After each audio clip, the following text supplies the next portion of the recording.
Okay, welcome to Suicidal Handwriting Traits. I'm going to start out with a brief introduction into graphology as well as graphoanalysis. And so handwriting is a complex motor skill that is a combination of sensory, neurological, and physiological impulses. Aristotle, back in 300 BC, stated, "Spoken words are the symbols of mental experiences, and written words are the symbols of spoken words. Just as all men do not have the same sounds of speech, so all men have not the same writing." The first book on graphology was written in 1662 by an Italian scholar, Camilla Baldi. Sigmund Freud wrote several technical works demonstrating graphology's validity and uses, and even Alfred Binet, who developed the modern IQ test, conducted many years of exhaustive research on graphology. He called graphology the science of the future. Now fast forward to 1929, when psychiatrist M.N. Bunker founded IGAS, which is International Graphoanalysis Society. In the 1950s, he wrote the book Handwriting Analysis, and this was one of the first books that I possessed when I started learning about handwriting analysis. He also did another book back then, which was pretty impressive. You Can Pick 98 Percenters, wherein employers could select employees or detect dishonesty by using handwriting analysis.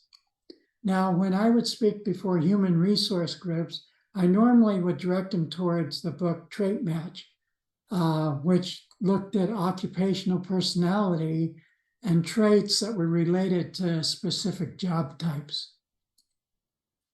Research has shown that individuals who lose the use of their hands, but turn around and will either put a writing implement in their mouth or between their toes in order to do writing, they found that once they become proficient in that technique and then compare that writing to writing when the person was using their hand, pretty much the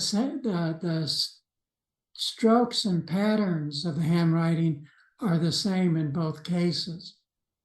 Now, there are about 119 strokes that we're looking at, and in graphology, they have about 300 traits, whereas in graphoanalysis, it's more like 264 traits. And I'm relating these traits to what is known as the green sheet in graphoanalysis. And this is page 1, and this is page 2. And like I said, there are 264 distinct traits that you can look for. And so when a graphoanalyst is reviewing a piece of writing, they're using this sheet and they're trying to determine whether those particular traits are within that writing or not. So let's take a look at this first example. Who doesn't like his first name? Well, we can hardly tell what the first name is, and more importantly, this individual has basically X'd out or crossed out their name. Rich Miss Smith wants a divorce from Mr. Smith. Well, again, we're seeing that Sally here just totally obliterates the name of Smith, so she's no longer interested in being part of that family. Who's feeling more depressed, A or B?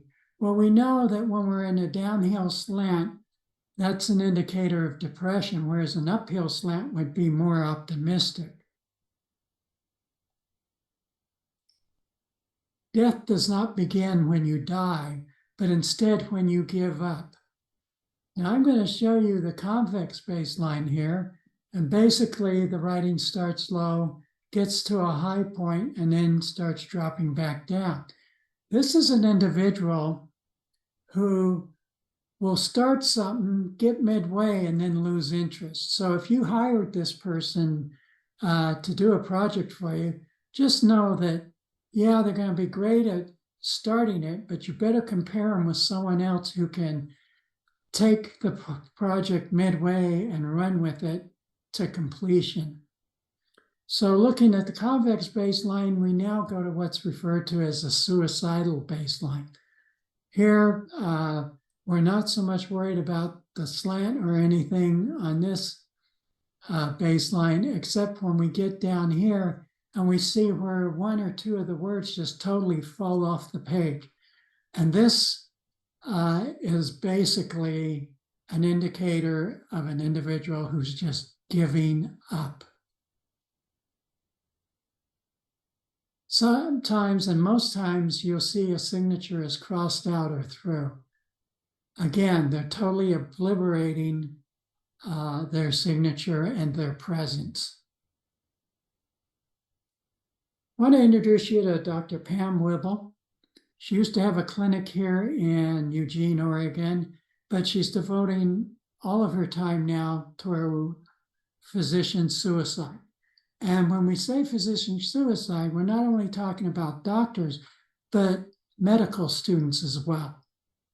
So the way Dr. Whibble puts it is, when you're a medical student, you might have 18 hours being on the floor, and that leaves you maybe 6 hours in which to study and get sleep. And you're always put through this, and the amount of knowledge that you have to learn, and then the amount of time that you have to take interacting with patients and stuff can really stress you out.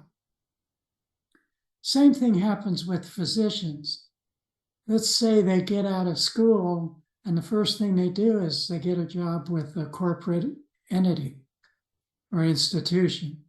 Now they're being told, you've got X number of patients to look at, and you better get them in and out, in and out, in and out, and do as many as you can in a day's time. And this really doesn't allow the doctor to get to know their patients that well, or even really diagnose what's wrong with them. And this can be very stressful on the doctor. So that's why Dr. Whibble, she teaches doctors how to create their own clinic that's relaxing and enjoyable to work out of. She also does TED Talks, as well as holding retreats and doing seminars on this subject. To date, at last count, Dr. Whibble is aware of about 1,710 doctor suicides, and that, of course, includes medical students as well. I remember not too long ago, a couple of years ago, when that number was 1,100. Dr. Whibble has written this book, Physician Suicide Letters, where she's gotten hundreds of letters from parents whose children have committed suicide while attending medical school. There's other letters from people who were friends with doctors that actually had successful practices, and for some reason, something happened to cause them to go off the deep end. Another very interesting thing, especially if it's a medical student, sometimes the parent, when they lose that child, they just can't go on. And sometimes, without that individual in their life, and there have been a few that have actually taken their own lives as well. I blew up the cover because, as I've been explaining to you earlier, here we have not so much bad here, but down here and here we've got giving up. And then we get down to the signature, and they have totally wiped out their name. I want to show you another suicide note just for reference. This suicide note was found on a man who was, it was a black man, and he was found dead hanging from a tree outside a BART subway station in Northern California. Now, if you look at the suicide note, very optimistic, no giving up, and definitely didn't try and wipe out their existence by crossing out their name. When this note was compared with the actual handwriting of the individual who was hanging from the tree, they were completely different handwritings. So now we know that this particular note is associated with a homicide. To date, it has not been solved. The important thing to remember here is sometimes cops will walk in, they'll see a dead body, and then they'll see a suicide note. But that doesn't necessarily mean that that person committed suicide. So you always want to be a little suspect when going into a situation like that. Finally, I want to introduce you to Andrea McNichol, a great graphologist who lives in the Los Angeles area. She's consulted by the FBI, the U.S. Department of Justice, Scotland Yard, U.S. Department of Defense, and recognized by many Fortune 500 companies. She also works with local area authorities. She gives you a lot of input on how to look at handwriting analysis. She also discusses cases that she's been on where handwriting analysis proved which of the suspects was actually involved. She's looking at people's health issues, child abuse. So it's a very informative book. Anyway, I want to thank you for taking the time to listen to this short talk on suicidal handwriting traits. You can Google that and you will be referenced to other handwriting institutions where they will further discuss handwriting traits associated with suicide. Pretty much I've covered it here. The other important thing that I really want to point out is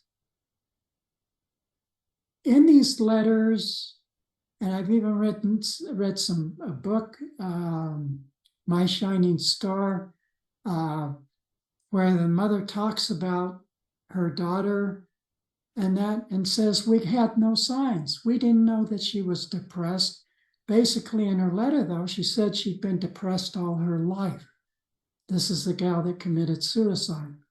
So I think handwriting is an excellent tool to know what's going on with an individual and to maybe give you a heads up in case you need to really take a closer look at a loved one or a friend and get them help whenever possible before they decide to take that final step.